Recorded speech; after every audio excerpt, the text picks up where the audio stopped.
Your Canon camera might be adjusting a brightness automatically, but not always the way you want.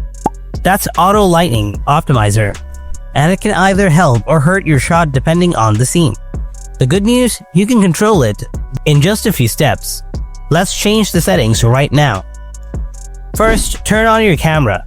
Set the mode dial to P, TV, AV, or M. Then press the menu button. After that, click on the right arrow button to go to the second camera icon tab.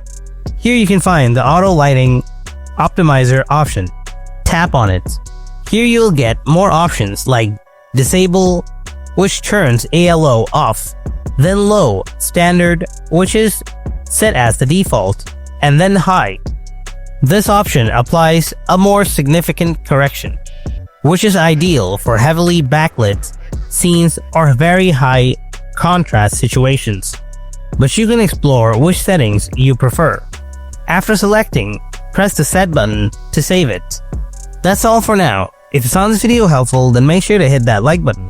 And if you have any kind of questions, then ask me in the comment section below. Thanks for watching. I'll see you in the next video. Until then, stay tuned and take care.